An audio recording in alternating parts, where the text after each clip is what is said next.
Biden's body bags. That's the focus of tonight's angle. For the past week, Biden and his team have spun over and over that the evacuation was going well.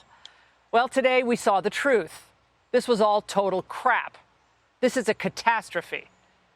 And if you and your team, Mr. President, can't handle this mission, why should we trust you to handle any mission?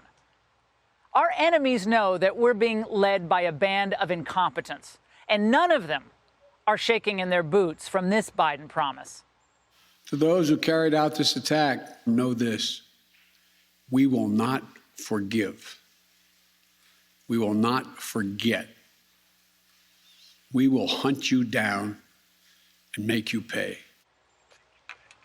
The fact is, President Biden and his hand-picked military leaders have failed the American people. They failed to bring and build an Afghan army to withstand the Taliban. They failed to organize a withdrawal that didn't devolve into total chaos. And they failed to first extract Americans still in harm's way, and instead, they prioritized Afghan nationals. As far as we know, hundreds of Americans still remain in Afghanistan.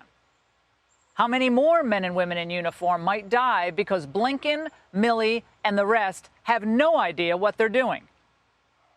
These young men and women joined the military to serve and protect their country.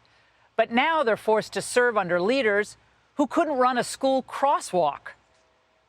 All Americans should have been withdrawn weeks ago, not in the last moments. So once they created chaos all around the airport, it created an impossible situation, one that allowed ISIS militants to murder our soldiers. Just like Joe Biden created a magnet for illegals and the cartels at the southern border, his plan created a magnet for terrorists at the airport in Kabul. We expect those attacks to continue, and we're doing everything we can to be prepared for those attacks. That includes reaching out to the Taliban, who are actually providing the outer security cordon around the airfield, to make sure they know what we expect them to do to protect us. Is he even listening to how insane he sounds? He's the head of CENTCOM. We're relying on the people who we've been at war with for the last 20 years for protection and safe passage? Now we're letting them play TSA for us in Kabul? Of course, that's not even the worst part. It turns out that the Biden administration actually gave their Taliban counterparts a list of Americans in country and a list of Afghans okayed for evacuation. There have been occasions when our military has contacted their military counterparts in the Taliban and said, we want you to let that bus or that group through. I can't tell you with any certitude that there's actually been a list of names. I know there may have been, but I know of no circumstance. It doesn't mean it didn't exist. We're just counting on their self-interest to continue to generate their activities. And it's in their self-interest that we leave when we said, and that we get as many people out as we can. It's actually scarier hearing that the second time around, by the way. I only heard it once. That was the second time. It's terrifying. I cannot believe this is happening in the United States of America. Encouraging thousands of desperate Afghanis to flock to that airport, of course, just an idiotic endeavor. We're seeing it play out at our southern border. Desperate migrants, they're rushing in. And it's just pain and suffering caused along the way. These are purely political calculations that Biden's team has made. They wanted millions of migrants at the southern border. They got them. And now they want hundreds of thousands of Afghan refugees here in the United States, and we're on track to get that number as well.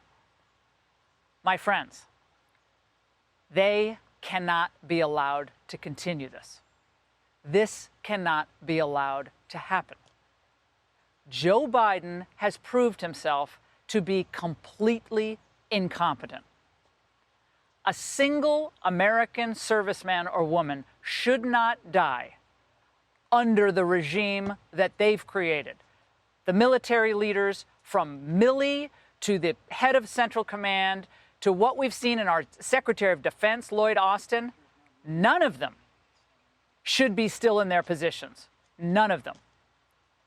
Accountability is something we need in Washington, D.C. And I remember earlier this week we heard Biden and his team saying, oh, now's not the time, Anthony Blinken, now's not the time to ask these questions.